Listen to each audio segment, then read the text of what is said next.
ഇനി എന്തായാലും കുറച്ച് സീരിയസ് ആവാൻ, കൊല ചെയ്യാനോ കൊലപാതകം മറച്ചു വെക്കാനോ ഒക്കെ ആയിട്ടുള്ള പരിപാടിയൊക്കെ ആയിട്ട് ഒരു സിനിമയ്ക്ക് റെഡിയാവാം എന്നൊക്കെ വിചാരിച്ചിരിക്കുമ്പോഴാണ് രശ്മിക, ഗ്രേസിന് ഇടക്കിടയ്ക്ക് തെറ്റിപ്പോകും, രശ്മിക എന്നൊക്കെയാണ് രശ്മിക. അതും കൂടെ പറഞ്ഞു, എൻ്റെ കൂടെ വേണേ പറഞ്ഞു. ബേസിലേട്ടനാണെങ്കിൽ മാത്രം ആദ്യം ഇച്ചിരി കോമഡി പറയാൻ നോക്കി, അതാണെങ്കിൽ വർക്കായത്.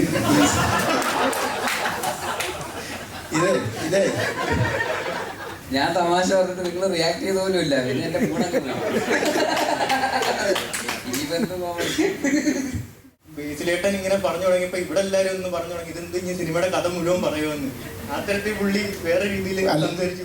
ഇനി ആരും മറുപടി പറയാം. സിനിമയുടെ പേരെന്നാ? നുണക്കുഴി. പറഞ്ഞതെല്ലാം സത്യമാണെന്ന് നിങ്ങൾ കരുതുന്നുണ്ടോ? ക്ലൈമാക്സ് ഞാൻ 15-ാം തീയതി പറയാം. സത്യം പറഞ്ഞാൽ സാറ് ഉഗ്ര ആക്ടറും കൂടെയാണ്. നമുക്ക് എങ്ങനെയാണ് അഭിനയിക്കേണ്ടതെന്ന് എനിക്ക് പറഞ്ഞുകൂടെ തരും സാർ. അപ്പൊ എന്തായാലും അല്ലേ കാത്തൊരു കോമഡി പടം പ്രിയൻ സാർ ലാൽ സാർ കോമ്പിനേഷൻ ചെയ്യാന്ന് വെച്ചപ്പോൾ ത്രില്ലറായി പോയി. അങ്ങനെ കാത്ത് ജിത്തു സാറിന്റെ പറയുന്ന ഒരു ത്രില്ലർ ചെയ്യാന്ന് വെച്ചപ്പോൾ അത് കോമഡി ആയി പോയി. പോകുന്ന വർക്കിലെല്ലാം അതിൻ്റെ ഒരു ഭാരം കൊണ്ടുപോവുക, അതേ ഒരു ഇമേജ് കൊണ്ടുപോവുക. അവരെങ്ങനെ പറഞ്ഞു ഞാൻ ഇതേ ഇമേജ് ക്രിയേറ്റ് ചെയ്യണം, അങ്ങനത്തെ ഒന്നും എടുക്കാറില്ല. റിലീസ് ചെയ്യുന്ന നുണക്കുഴി എന്ന സിനിമയുടെ പ്രൊമോഷന് വേണ്ടിയിട്ടാണ് നിങ്ങളെല്ലാവരും ക്ഷണിച്ചിട്ടുള്ളത്. ജിത്തു ജോസഫ് സംവിധാനം ചെയ്യുന്ന സാധാരണ സിനിമകളിൽ നിന്നൊരു വ്യത്യസ്തമായ സിനിമയാണ്. ജിത്തുവിൻ്റെ ഒരു ജോണറിൽപ്പെട്ട സിനിമയല്ല, ഇതൊരു ഔട്ട് ആൻഡ് ഔട്ട് ഹ്യൂമർ സിനിമയാണ്. തമാശ മാത്രം ചിരിക്കാൻ വരുന്ന പ്രേക്ഷകരെ തൃപ്തിപ്പെടുത്താൻ വേണ്ടി മാത്രം ഉദ്ദേശിച്ചെടുത്തിട്ടുള്ളൊരു സിനിമയാണ്. വളരെ ഒരു ലൈറ്റർ സിനിമയാണ്. ആ സിനിമ 15-ാം തീയതി തിയേറ്ററുകളിലേക്ക് എത്തുകയാണ്. അപ്പോൾ മാക്സിമം ആളുകളെ തിയേറ്ററിലേക്ക് എത്തിക്കുക, ഈ സിനിമയുടെ ഒരു പ്രൊമോഷൻസിൻ്റെയൊക്കെ ഉദ്ദേശം അതാണല്ലോ. അപ്പോൾ റിലീസിന് മുമ്പ് ഈ സിനിമയ്ക്ക് പരമാവധി പ്രേക്ഷകരെ 15-ാം തീയതി തന്നെ തിയേറ്ററിലേക്ക് എത്തിക്കാനുള്ള ഒരു ആഗ്രഹം കൊണ്ടാണ് നിങ്ങളോടൊക്കെ ഈ ചടങ്ങിൽ പങ്കെടുക്കാൻ സാധിച്ചിട്ടുള്ളത്. ഇത് അഭിനയിച്ച പ്രധാന റോളുകൾ ചെയ്തിട്ടുള്ള കുറച്ച് പേര് ഇവിടെ എത്തിയിട്ടുണ്ട്, മറ്റു ചിലർക്ക് എത്താൻ സാധിച്ചിട്ടില്ല. എൻ്റെ സംവിധായകനായ ജിത്തു ജോസഫ് ഇവിടെ ഉണ്ട്, റൈറ്റർ കൃഷ്ണകുമാറുണ്ട്, പിന്നെ നിങ്ങൾക്കറിയാവുന്ന പരിചയമുള്ള മുഖങ്ങളായ ഞങ്ങളെല്ലാവരും ഉണ്ട്. എല്ലാവർക്കും ഈ ചടങ്ങിലേക്ക് സ്വാഗതം. നമുക്ക് ഈ സിനിമയെക്കുറിച്ച് ഡയറക്ടർക്ക് എന്താണ് പറയാനുള്ളതെന്ന് ആദ്യം ചോദിക്കാം. നമസ്കാരം. യൂഷ്വലി എൻ്റെ ഒരു എന്താ പറയുക, ശ്രീകരം പറഞ്ഞ പോലെ ഒരു പാറ്റേൺ സിനിമ, ഞാൻ ചെയ്യുന്നൊരു പാറ്റേൺ നിന്ന് കുറച്ച് വിഭിന്നമായി ഒരു ഹ്യൂമർ ട്രാക്കിലുള്ളൊരു ഇതാണ്. പക്ഷെ ഞാനിതിന് മുമ്പ് ഈ ജോണർ ചെയ്തിട്ടുണ്ട്, പക്ഷെ ഒരു വലിയ ഗ്യാപ്പ് വന്നു ഇൻ ബിറ്റ്വീൻ. അതുകൊണ്ട് തന്നെ ഞാനൊരു പടം തയ്യാറാക്കി മുന്നോട്ട് വരുമ്പോൾ എപ്പോഴും എല്ലാവരും പ്രതീക്ഷിക്കുന്ന ചില സസ്പെൻസ്, ട്വിസ്റ്റ്, അങ്ങനത്തെ ഒരു ഇതൊന്നും ഇതിൽ നിന്ന് പ്രതീക്ഷിക്കരുത്. അപ്പോൾ ഇതിനു മുമ്പ് ചെയ്തത് ഒരു പ്യുവർ കോർട്ട് റൂം ഡ്രാമയായിരുന്നു. ഇതൊരു 2 മണിക്കൂർ തിയേറ്ററിൽ വന്നിരിക്കുക, എന്താ പറയുക, ചിരിക്കുക, സന്തോഷമായി വീടുകളിലേക്ക് മടങ്ങുക. അപ്പോൾ നമ്മളിപ്പോൾ ഇത്ര സ്ട്രെസ്ഫുൾ ലൈഫിനകത്തൊരു റിലീഫിന് വേണ്ടിയാണല്ലോ ഇപ്പോൾ എല്ലാവരും സിനിമ കാണാൻ പറ്റുന്നത്. അപ്പോൾ അതുകൊണ്ട് തന്നെ നിങ്ങളെല്ലാവരും തിയേറ്ററുകളിൽ വന്ന് ഈ സിനിമ കാണണം. ഇതിനകത്ത് വലിയൊരു താരനിരയുണ്ട്, എല്ലാവർക്കും ഇവിടെ എത്തിച്ചേരാൻ പറ്റിയിട്ടില്ല. വളരെ ഒരു മത്സരിച്ചുള്ളൊരു അഭിനയം ഇതിനകത്ത് നിങ്ങൾക്ക് തീർച്ചയായിട്ടും കാണാൻ പറ്റും. എല്ലാവരും ഓരോരോ ക്യാരക്ടറുകൾ വളരെ മനോഹരമാക്കിയിട്ടുണ്ട്. അവർക്കതുപോലെ അഴിഞ്ഞാടാനുള്ള ഒരു അവസരം ആ സ്ക്രിപ്റ്റിനകത്ത് കൃഷ്ണകുമാർ ഒരുക്കിയിട്ടുണ്ടായിരുന്നു. വളരെ എന്താ പറയുക, നല്ല സോളിഡായിട്ടുള്ള ഒരു സ്ക്രിപ്റ്റാണ്. വ്യക്തമായ ഒരു തുടക്കവും ഒരു ഇൻ്റർവലും ഒരു ഒടുക്കവും ഒക്കെയുള്ള ഒരു സോളിഡ് സ്ക്രിപ്റ്റായിരുന്നു. അപ്പോൾ തീർച്ചയായിട്ടും എല്ലാവരെയും ആശംസകളും അനുഗ്രഹങ്ങളും പ്രതീക്ഷിക്കുന്നു. എല്ലാവരും ഓഗസ്റ്റ് 15-ന് ഇത് തിയേറ്ററിൽ തന്നെ വന്ന് കാണുക.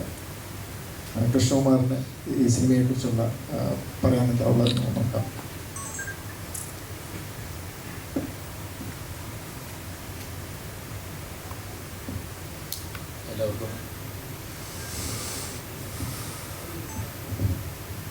എല്ലാവർക്കും നമസ്കാരം.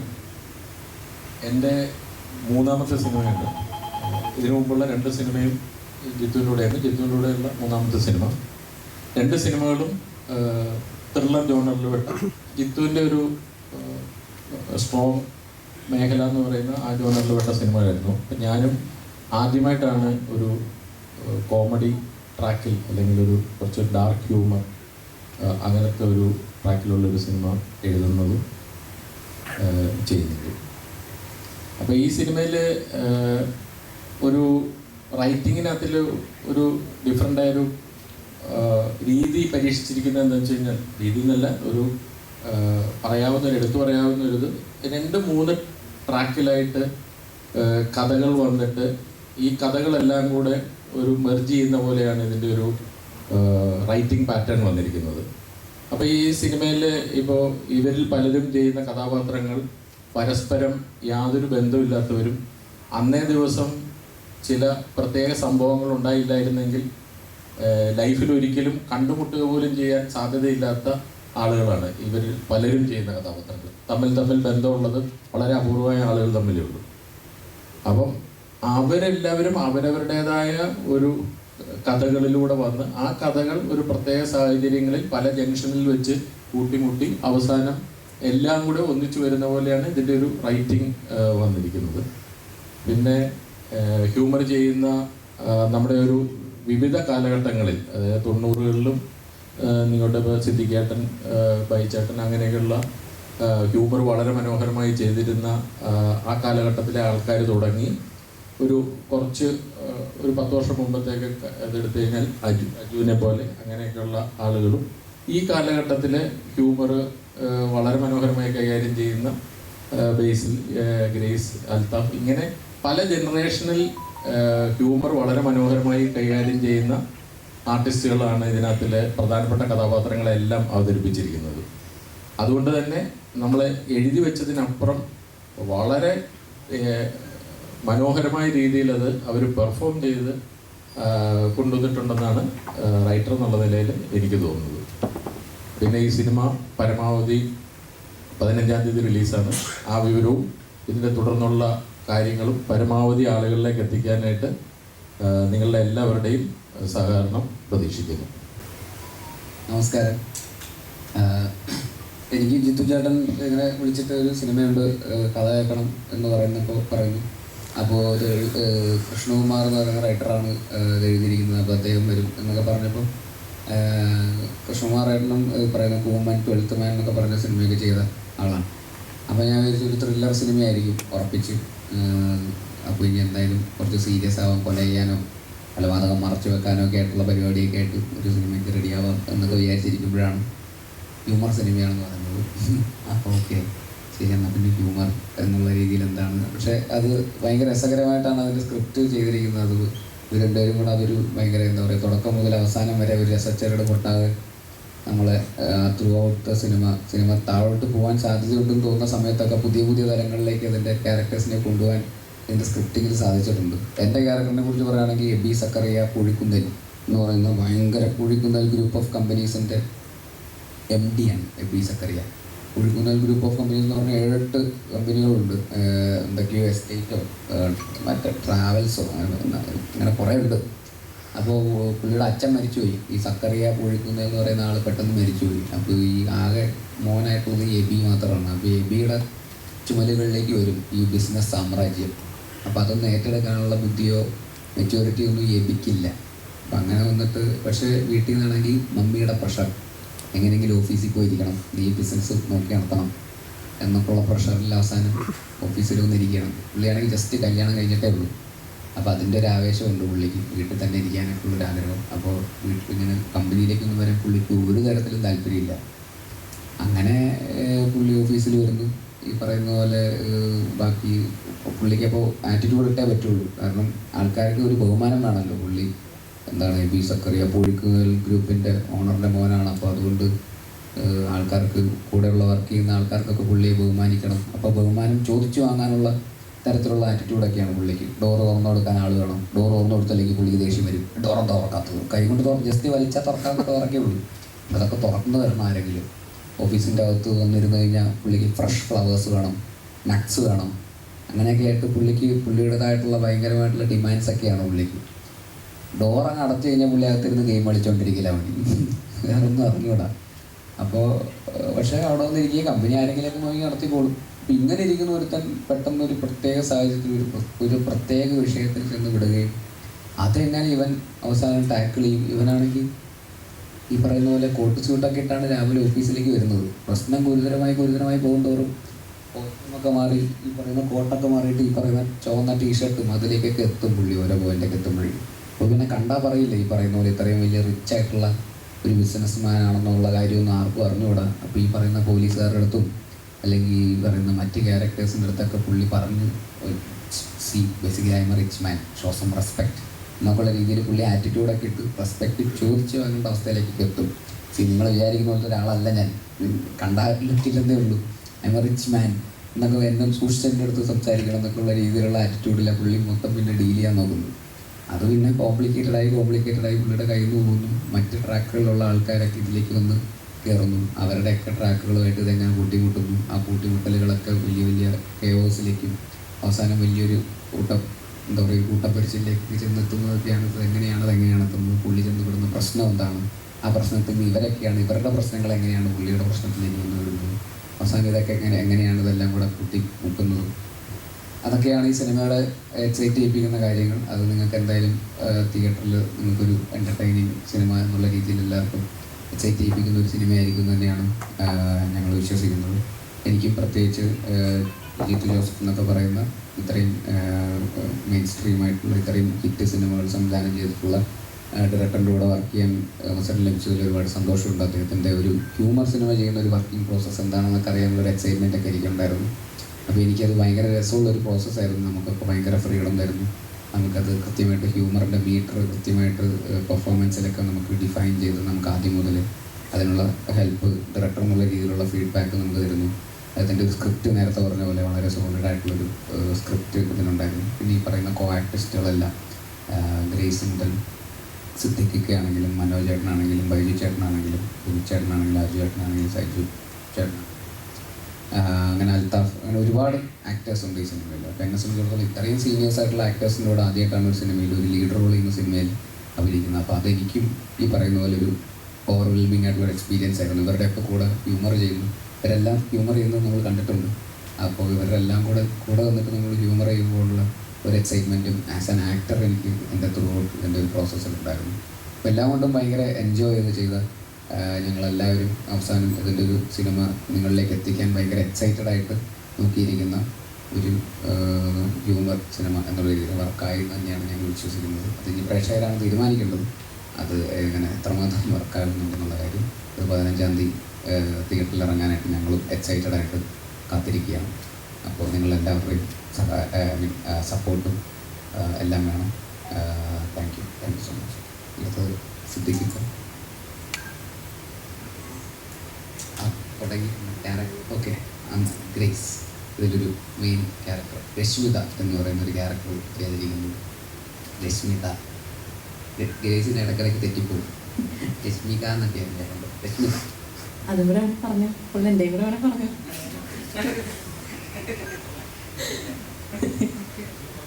എല്ലാവർക്കും നമസ്കാരം. ഞാനും ബേസിക്കലി പറഞ്ഞ പോലെ ജിത്തു സാറിൻ്റെ ഒരു പടം ചെയ്യണം എന്നുള്ളൊരു ആഗ്രഹം മനസ്സിലുണ്ടായിരുന്നു. അപ്പോഴാണ് ഇങ്ങനൊരു അവസരം കിട്ടിയത്. ഞാനും ആദ്യം പ്രതീക്ഷിച്ചത് ഒരു ത്രില്ലർ പടമാണെന്നാണ്, പിന്നെയാണ് തമാശ മൂവിയാണെന്ന് അറിഞ്ഞത്. അതൊരു എക്സ്ട്രാ സന്തോഷം. തമാശ പടങ്ങൾ ചെയ്യാൻ ഭയങ്കര ഇഷ്ടമുള്ള കൂട്ടത്തിൽപ്പെടുന്ന ഒരാളാണ് ഞാൻ. അപ്പം അങ്ങനെയാണ് അറിഞ്ഞത് ബേസിൽ ഇതിൽ നായകനായി വരുന്നത്. ബേസിലൂടെ അഭിനയിക്കാമെന്നൊരു ആഗ്രഹം ഉണ്ടായിരുന്നു. ആ മോഹം ഒന്ന് സഫലമായി. ഭയങ്കര രസമുള്ള ഒരു സ്ക്രിപ്റ്റാണ്. അതിൽ താങ്ക് യു ചേട്ടാ. ഈ പറഞ്ഞ പോലെ എൻ്റെ ക്യാരക്ടർ ബാക്കിയുള്ള ക്യാരക്ടേഴ്സിനെ പോലെ അത്ര തമാശ കൈകാര്യം ചെയ്യുന്ന ഒരു ക്യാരക്ടറല്ല. ഇതിൻ്റെ സിറ്റുവേഷൻ കുറച്ച് സീരിയസ് ആണ്.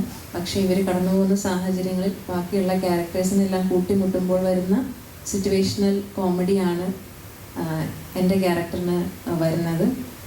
അപ്പം അതാണ് എനിക്ക് എൻ്റെ ക്യാരക്ടറിനെ പറ്റി കൂടുതൽ പറയാൻ പറ്റില്ല. ഇത് ആക്ച്വലി ഞാൻ പറഞ്ഞ പോലെ ആദ്യം സാറിൻ്റെ തമാശ പടമാണെന്ന് വിചാരിച്ചപ്പം കേട്ടപ്പോൾ ഞാൻ വിചാരിച്ചത് എൻ്റെ ക്യാരക്ടർ നല്ല കോമഡി ഭയങ്കരമായിട്ട് കോമഡി ചെയ്യുന്നൊരു ക്യാരക്ടറാണെന്നാണ് വിചാരിച്ചത്. പിന്നെയാണ് സ്ക്രിപ്റ്റ് വായിച്ചപ്പോഴത്തേക്കും ഈ പറഞ്ഞ പോലെ എൻ്റെ ക്യാരക്ടറിന് ബേസിക്കലി നമ്മൾ തമാശ ചെയ്യുന്ന പോലെ ഉള്ളൊരു ക്യാരക്ടറല്ല. ആ ക്യാരക്ടറിൻ്റെ സിറ്റുവേഷൻ അല്ലെങ്കിൽ അവർ കടന്നു പോകുന്ന ജീവിത സാഹചര്യം ഭയങ്കര സീരിയസ് ആണ്. പക്ഷേ എനിക്ക് കൂടുതൽ കോമ്പിനേഷൻസ് വരുന്നത് ഈ എബി സക്കറിയ എന്ന് പറയുന്ന ഒരു ക്യാരക്ടറുമായിട്ടാണ്. ഇയാളുടെ ഈ പറഞ്ഞ ബേസിൽ പറഞ്ഞ പോലെ ക്യാരക്ടർ മനസ്സിലായിരുന്നല്ലോ, കുറച്ച് മണ്ടത്തരങ്ങളും കുറച്ച് പക്വതയില്ലായ്മയും ഒക്കെ ഉണ്ട്. അപ്പം അത് നമ്മുടെ ക്യാരക്ടറെ ഒന്ന് കൂട്ടിമുട്ടുമ്പോൾ ഉണ്ടാവുന്ന സിറ്റുവേഷണൽ കോമഡീസാണ് അവിടെ സംഭവിക്കുന്നത്. അപ്പം അങ്ങനെ ചോദിക്കുകയാണെന്നുണ്ടെങ്കിൽ ഭയങ്കര രസമായിട്ടാണ് പരിപാടി വർക്ക് അയക്കണം. കാരണം ഇത് എപ്പോഴും തമാശ ചെയ്യുമ്പോൾ നമുക്ക് എപ്പോഴും ഒറ്റയ്ക്ക് നിന്ന് സ്കോർ ചെയ്യാനായിട്ട് പറ്റില്ല. എപ്പോഴും നമ്മുടെ കൂടെ നിൽക്കുന്ന ആക്ടർ നമ്മളെ അതിനൊരു സപ്പോർട്ട് ചെയ്യുക, അല്ലെങ്കിൽ ആ ക്യാരക്ടറും ഈക്വലി അത് കയറി വന്നാൽ മാത്രമേ അവിടെ ഒരു തമാശ ഫീൽ ചെയ്യുകയും നമുക്കൊരു ചിരി വരികയും ചെയ്യുള്ളൂ. അങ്ങനെ നോക്കുമ്പോൾ എനിക്ക് കിട്ടിയിരുന്ന കോ ആക്ടേഴ്സ് എല്ലാവരും അതിൻ്റെ അപ്പുറം, നമ്മുടെ പ്രതീക്ഷേൻ്റെ അപ്പുറം തമാശ കൊടുക്കുന്ന ആൾക്കാരാണ്. അപ്പോൾ എനിക്ക് ബേസിലിൻ്റെ കൂടെ വർക്ക് ചെയ്തപ്പോൾ എനിക്കത് ഫീൽ ചെയ്തത്. നല്ല കമ്മ്യൂണിക്കേറ്റ് ചെയ്യാൻ ഭയങ്കര എളുപ്പമാണ്. നമുക്ക് എന്തെങ്കിലും ഒരു സജഷൻ ചോദിക്കാൻ ഫ്രീ ആയിട്ട് നമുക്ക് ചോദിക്കാൻ പറ്റും. അതിൻ്റെ ഇടയിൽ ഒരു ഈഗോ ഇല്ല. എന്തെങ്കിലും സംശയം ചോദിച്ചു കഴിഞ്ഞാൽ പറഞ്ഞു തരാനും നമുക്ക് തോന്നുന്ന സജഷൻസ് പറയാനും നമുക്കൊരു സ്പേസ് ഉണ്ട്. അപ്പോൾ ഇതൊക്കെയാണ് എനിക്ക് ആ ക്യാരക്ടറിനും ഓർക്കുമ്പോൾ എനിക്ക് ഓർമ്മ വരുന്ന കാര്യങ്ങൾ ഇതൊക്കെയാണ്. ഈ ബേസ് എന്ന ആക്ടറിനോടൊക്കെ ഈ പറഞ്ഞ റെഗുലർ പേഴ്സൺ അല്ലെ റെഗുലർ ക്യാരക്ടർ എന്നുള്ളത് അത് ബ്രേക്ക് ചെയ്യാനായിട്ട് എപ്പോഴെങ്കിലും നോക്കാറാണ്? അതുപോലത്തെ കഥാപാത്രങ്ങൾ വരാത്തതുകൊണ്ടാണോ? അതുപോലത്തെ ക്യാരക്ടേഴ്സ് വരാത്തതുകൊണ്ടാണ് ഫസ്റ്റ് ഓഫ് ഓൾ. അങ്ങനെയുള്ള ആലോചനകൾ ആദ്യം തുടക്കകാലങ്ങളിലൊക്കെ എല്ലാവരും നമ്മൾ എങ്ങനെയാണ് അറിയുന്നത്, ആ ഒരു ക്യാരക്ടേഴ്സാണല്ലോ വരിക. പക്ഷെ ഗോയിങ് ഫോർവേഡ് വേറെ സിനിമകൾ ഇങ്ങനെ നമുക്ക് ഇത് കഴിഞ്ഞ് പുതിയ ഫിലിം മേക്കേഴ്സ് ചിലപ്പോൾ വേറെ രീതിയിൽ ആലോചിച്ച് തുടങ്ങുമ്പോൾ അങ്ങനത്തെ ക്യാരക്ടേഴ്സ് വരും എന്നാണ് ഞാൻ വിശ്വസിക്കുന്നത്. അപ്പോൾ അത്രയും നമ്മൾ സക്സസ്ഫുൾ ആയിട്ടും റെലവൻ്റ് ആയിട്ടും നിൽക്കുമ്പോഴാണ് അങ്ങനെയുള്ള ആൾക്കാരും അങ്ങനെയുള്ള കഥകളും വരിക. അപ്പോൾ അതിന് വേണ്ടിയിട്ട് വെയിറ്റ് ചെയ്യുന്നു. നല്ല സിനിമയുടെ ഭാഗമാകുന്നുള്ളത് തന്നെയാണ് അതിൻ്റെ ഫസ്റ്റ് പ്രയോറിറ്റി. അപ്പോൾ ഇനി വരാനിരിക്കുന്ന കുറച്ച് സിനിമകളിൽ കംപ്ലീറ്റ്ലി ഡിഫറെൻറ്റ് ഷെയ്ഡിലുള്ള 1-2 ക്യാരക്ടേഴ്സ് ചെയ്തിട്ടുണ്ട്. അപ്പോൾ ബ്രേക്ക് ചെയ്യാൻ പറ്റുമെന്നാണ് ഞാൻ വിശ്വസിക്കുന്നത്. സിദ്ദിഖ് സാർ നമസ്കാരം. സിദ്ദിഖ് എന്ന് പറഞ്ഞ മലയാളികൾക്ക് എപ്പോഴും ഹ്യൂമർ റിലേറ്റ് ചെയ്യുന്ന കഥാപാത്രങ്ങൾ എപ്പോഴും മനസ്സിലുണ്ട്. ഇപ്പോൾ റീസെൻ്റ് ആയിട്ടാണ് കുറച്ചുകൂടെ വില്ലൻ വേഷങ്ങളിൽ, വില്ലൻ എന്ന ലെവലിലോട്ടൊക്കെ വന്നത്. ഈ സിനിമയിലും നമുക്ക് മലയാളികൾക്ക് പ്രതീക്ഷിക്കാൻ ഒരു ഹ്യൂമർ എലമെന്റ് ഉള്ള ഒരു കഥാപാത്രമാണോ? താങ്കളുടെ പേരെന്താ? എൻ്റെ പേര് നിബിൻ. നിബിൻ മാത്രമാണ് ചോദ്യങ്ങൾ ചോദിക്കുന്നത്, മറ്റുള്ളവർക്കൂടെ അവസരം കൊടുക്കണം കേട്ടോ. ഞാൻ ഹ്യൂമറായിട്ട് പറഞ്ഞിട്ട് കണക്കാക്കാണ്ട് സീരിയസ് ആയിട്ട് പറഞ്ഞു. മറ്റുള്ളവർ ചോദ്യം ചോദിക്കാൻ ഒരു അവസരം കൊടുക്കണേ. ആ മൈക്ക് കുറച്ച് നേരത്തേക്ക് മറ്റുള്ളവരിലേക്ക് ഒന്ന് കൈമാറിക്കും. അല്ലെങ്കിൽ എന്താ അറിയുമോ, വേറെ അവർക്കൊക്കെ ചോദിക്കണമെന്നുണ്ടാവും. ഓക്കെ, എല്ലാവരോടുമായിട്ട് ഒരു ക്വസ്റ്റ്യൻ. അല്ലല്ല, ഞാൻ ഇതിന്റെ ഉത്തരം പറഞ്ഞോട്ടെ. ഈ ഹ്യൂമറെന്നോ വില്ലെന്നൊക്കെ പുറത്ത് കാണുന്ന പ്രേക്ഷകരാണ് ഇതൊക്കെ തീരുമാനിക്കുക. നമ്മളെ സംബന്ധിച്ചിടത്തോളം ഒരു ആക്ടർക്ക് കിട്ടുന്ന കഥാപാത്രം ഒന്ന് മാത്രമേ സ്വീകരിക്കാറുള്ളൂ. ചില ചോദിക്കും ഇങ്ങനെ വില്ലനായിട്ട് അഭിനയിക്കുന്നത്. ഇല്ലൊന്നുമില്ല, നമ്മളെ വിചാരം നമ്മളാണ് നായകൻ എന്നാണ്. പുറത്തൊരാൾ നിൽക്കണ്ടാവും, ചിലപ്പോൾ അയാളായിരിക്കും നായകൻ. ഒരു കഥാപാത്രത്തെ കിട്ടിക്കഴിഞ്ഞാൽ ആ കഥാപാത്രത്തെ ഏറ്റവും നന്നാക്കുക എന്നുള്ളത് മാത്രമേ ഉള്ളൂ ഓരോ ആക്ടറും ശ്രദ്ധിക്കുന്നു. അല്ലാതെ ഞാനിതിനകത്ത് ഹ്യൂമറാണ്, ഞാനിതിനകത്ത് വില്ലനാണ്, ഞാൻ നായകനാണ്, അങ്ങനെ ആരും ചിന്തിക്കാറില്ല. ആ സമയത്ത് ഒരു സെൻട്രൽ ക്യാരക്ടർ ചെയ്യുന്ന ആൾക്ക് കുറച്ചുകൂടി ഉത്തരവാദിത്വം കൂടുതലുണ്ടാവും. ആ സിനിമയുടെ സക്സസിനും ഫെയിലിയറൊക്കെ ആ ആക്ടറെ ആശ്രയിച്ചിരിക്കുന്നതുകൊണ്ട് അദ്ദേഹത്തിന് കുറച്ചുകൂടി ഉത്തരവാദിത്വം കൂടുതലുണ്ടാവും എന്ന് മാത്രമേ ഉള്ളൂ. ബാക്കി ഞങ്ങളുടെയൊക്കെ ഒരു ആറ്റിറ്റ്യൂഡ് വേണ്ടത് നമ്മൾ കിട്ടുന്ന കഥാപാത്രത്തെ ഏറ്റവും നന്നാക്കുക. കഥാപാത്രം ഹ്യൂമറാണ് ആവശ്യപ്പെടുന്നതെങ്കിൽ ഹ്യൂമർ ചെയ്യുക, അതോ നെഗറ്റിവിറ്റിയാണ് പറയുന്നതെങ്കിൽ അങ്ങനെ ചെയ്യാമെന്നൊക്കെ ഉള്ളതെന്നല്ലാതെ ഞങ്ങളങ്ങനെ ഡിഫറൻഷ്യേറ്റ് ചെയ്യാറില്ല എന്നുള്ളതാണ് സത്യം.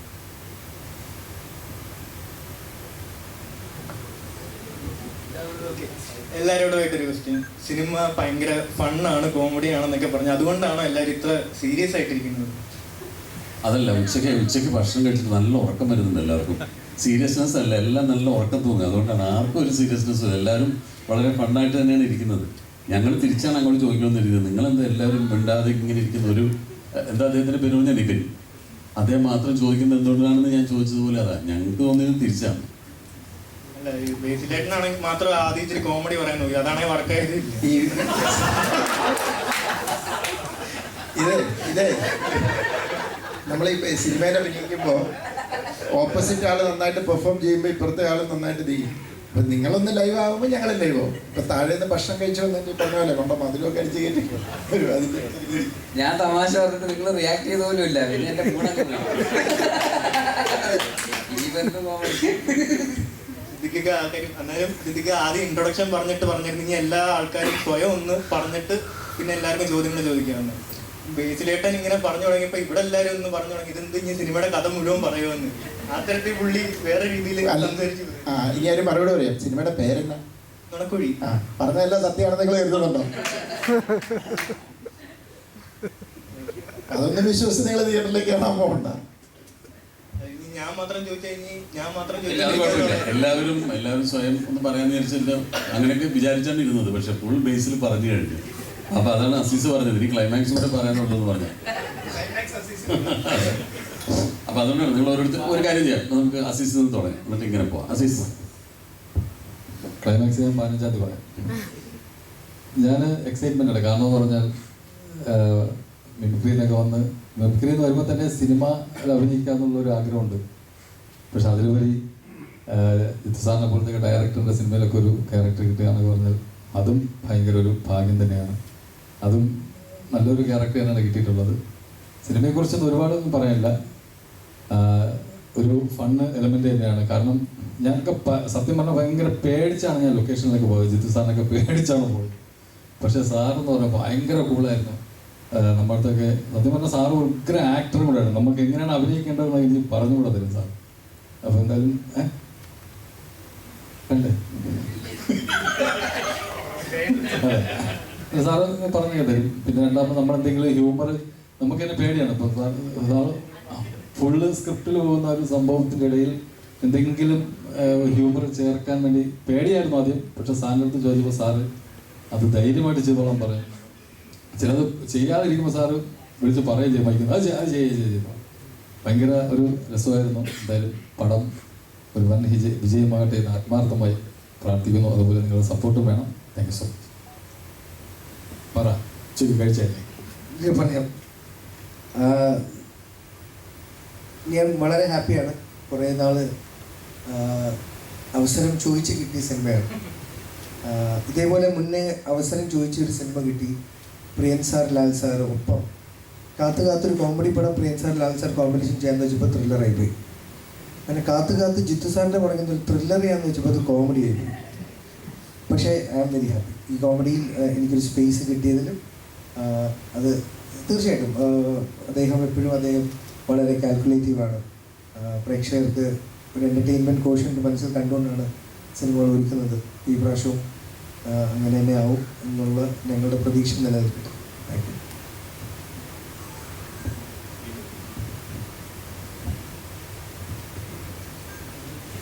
എല്ലാവർക്കും നമസ്കാരം. ചോദിക്കാണ്ട് കിട്ടിയ അവസരമാണ് എനിക്ക് ഈ സിനിമയിൽ. അപ്പോൾ ജീതു സാറ് വിളിച്ചപ്പോൾ ഞാൻ ഇപ്പം ബേസിലും ഗ്രേസും പറഞ്ഞ മാതിരി ആദ്യം പോലീസായിരിക്കുമോ ഒരു സംശയം ഉണ്ടായിരുന്നു. പക്ഷേ ഒരു ഫിലിം പ്രൊഡ്യൂസറാണ് ഈ സിനിമയിൽ. പിന്നെ എൻ്റെ നായകൻ എന്ന് പറയുന്നത് മനോജേട്ടനാണ്. മനോജേട്ടൻ ഇതിലൊരു സിനിമാ നടനായിട്ടാണ്. അപ്പം ആ നടന് വേണ്ടി ഒരു ഫിലിം പ്രൊഡ്യൂസ് ചെയ്യുന്ന ഒരു പ്രൊഡ്യൂസറായിട്ടാണ് ഞാൻ ഈ പടത്തിൽ അഭിനയിക്കുന്നത്. പിന്നെ ഗ്രേസും ബേസിലൊക്കെ ആയിട്ടാണ് കോമ്പിനേഷൻ ഉള്ളത്. സിദ്ദിഖായിട്ടാണ് ഏറ്റവും കൂടുതലുള്ളത്. പിന്നെ ഇതൊക്കെ പറഞ്ഞു തന്നെ എല്ലാവരും തിയേറ്ററിൽ പോയി പടം കാണാൻ വിജയിപ്പിക്കും. Thank you. ചേട്ടാ, എനിക്കൊരു ചോദ്യമുണ്ട്. അദ്ദേഹം അസിസ്റ്റന്റ് ഡയറക്ടറായിട്ട് വന്നു. വർഷങ്ങൾക്ക് ഇപ്പുറം ഇദ്ദേഹം ഹീറോ ആയി ഈ നുണക്കുഴി വരെ എത്തിയിരിക്കുന്നു. ഡയറക്റ്റ് ചെയ്തു. ഒരു കോ ആക്ടർ എന്ന രീതിയിൽ ഇദ്ദേഹത്തിന്റെ കരിയറിൽ ഈ അത്ഭുതകരമായ വളർച്ച എങ്ങനെ നോക്കി കാണുന്നു? ഈ അടുത്തൊരു ഇന്റർവ്യൂവിൽ പറഞ്ഞായിരുന്നു. അതൊന്നും ഞാനങ്ങനെ പൊതുവെ അളക്കുന്നല്ല. പക്ഷേ വളരെ നമ്മളെ ഒരാൾ അട്രാക്ട് ചെയ്യുമെന്ന് അറിയില്ല. ചില ആക്ടേഴ്സിന് ആ പവറുണ്ട്. തീർച്ചയായിട്ടും നമ്മളുടെ ലെജൻഡറി ആക്ടേഴ്സ് ഇവിടെ ഇരിക്കുന്നതിൽ ഇതിൽപ്പെടെ നമുക്ക് ആ പവർ ഫീൽ ചെയ്യുന്നത് പ്രേക്ഷകരായ നമുക്ക്. ആ ഒരു മാഗ്നറ്റിക് പുള്ള് ബേസിൽ സ്ക്രീനിൽ വരുമ്പോൾ എനിക്ക് ഫീൽ ചെയ്യാം. ബേസിൽ പല സമയത്ത് എന്നോട് അദ്ദേഹത്തിൻ്റെ ചോയ്സുകളിൽ റെപ്പറ്റീഷൻ ഉണ്ടോ എന്നൊക്കെ ഉള്ളൊരു ഇൻസെക്യൂരിറ്റി അല്ല, കൺസേൺ. ഏതൊരു ആക്ടർക്കും വേണമല്ലോ. പക്ഷെ ഞാൻ വളരെ കൃത്യമായിട്ട് പറയുന്നത് ജാനേമനിലെ ജോയ്മോനും ജയഹയിലെ രാജേഷും പാൽത്തു വരുമ്പോഴും എല്ലാത്തിനും ടോട്ടാലിറ്റി നോക്കുമ്പോൾ വേറൊരാളാണ്. തീർച്ചയായിട്ടും നുണക്കുഴി വരുമ്പോഴും എബി എന്ന് പറഞ്ഞ ആളും വേറെ തന്നെ ആയിരിക്കും. ഞാൻ സിനിമ കണ്ടിട്ടില്ല. ഞാൻ വളരെ ആസ്വദിക്കുന്നത് ഇപ്പോൾ എല്ലാ പ്രേക്ഷകർക്കും മലയാളികൾക്കുള്ളൊരു സന്തോഷമുണ്ടല്ലോ. റേസിനെ കാണുമ്പോൾ ആ ചിരി കേൾക്കുമ്പോൾ നമുക്ക് ചിരിക്കാൻ തോന്നും. അത് അങ്ങനെ തന്നെ ഉണ്ടാകും. ഈ പറയുന്ന ഓണത്തിനാണ് റിലീസ്. എൻ്റെ കൂടെ മുമ്പ് വർക്ക് ചെയ്തിരുന്ന ജിതിൻലാലാണ് അതിൻ്റെ ഡയറക്ടർ. കുഞ്ഞിരാമായണത്തിലും ഗോതയിലൊക്കെ അസിസ്റ്റൻറ്റ് ഡയറക്ടറായിരുന്നു. അപ്പോൾ അതിൻ്റെ ഒരു എക്സ്ട്രാ സന്തോഷം കൂടെ ഉണ്ട്. അതുകൂടാതെ ടൊവിനോ ലീഡ് റോളിൽ അഭിനയിക്കുന്ന സിനിമ എന്നുള്ളൊരു അത് കൂടുതൽ സന്തോഷം കൊടുക്കുന്നുണ്ട്. ഔട്ട് ആൻഡ് ഔട്ട് ടൊവിനോ സിനിമയാണ്.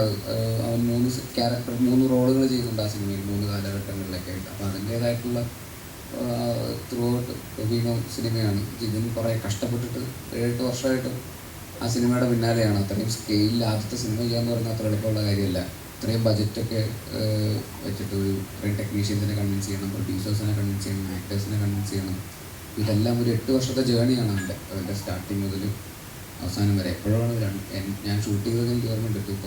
2 വർഷം മുമ്പ് കണ്ടാണ് ഷൂട്ട് ചെയ്തതൊക്കെ. അപ്പോൾ അത് കഴിഞ്ഞ് ഇത്രയും സമയം എടുത്തു. അത് പോസ്റ്റ് പ്രൊഡക്ഷനും ഒക്കെ കഴിഞ്ഞിട്ട് ഓണത്തിന് വരുന്നു. ഫൈനലി അത് തിയേറ്ററിലേക്ക് എത്തുന്നു, ആൾക്കാരുടെ മുമ്പിലേക്ക് എത്തുന്നു എന്നുള്ളത് ഭയങ്കര സന്തോഷം നൽകുന്നുണ്ട്, ഭയങ്കര എക്സൈറ്റ്മെൻ്റ് ഉണ്ട്. ആ സിനിമ ഈ പറയുന്ന പോലെ അതിൻ്റെ VFXും അതിൻ്റെ സ്കെയിലും ആക്ഷനും ഒക്കെ ആയിട്ട് അതിനൊരു വലിപ്പമുണ്ട്. അത് തലവരെ മാറ്റുമോ എന്നുള്ള കാര്യം നമുക്ക് സിനിമ ഇറങ്ങി കഴിയുമ്പോഴേ അറിയുള്ളൂ. പക്ഷേ അവർ അതിൻ്റേതായിട്ടുള്ള ഹോംവർക്ക് ചെയ്ത് അതിനനുസരിച്ചുള്ള ഒരു എഫേർട്ട് അവരിട്ടിട്ടുണ്ട്. അപ്പോൾ ആ എഫേർട്ട് സത്യസന്ധമാണെങ്കിൽ അതിനനുസരിച്ചിട്ടുള്ള റിസൾട്ട് അവർക്ക് കിട്ടും എന്ന് തന്നെയാണ് നമ്മൾ വിശ്വസിക്കുന്നത്.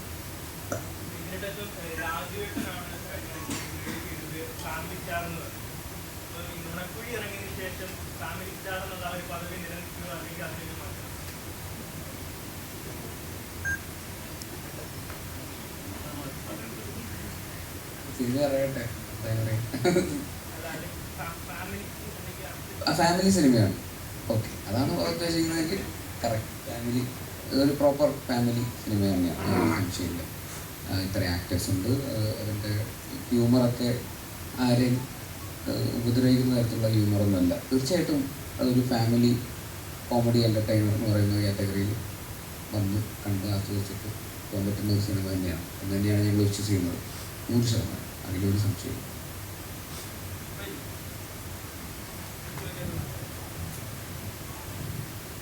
അപ്പം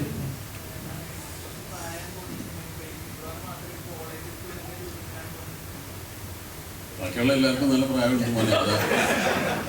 ഫൈസലിന് മാത്രം പ്രായമില്ലാത്തത്.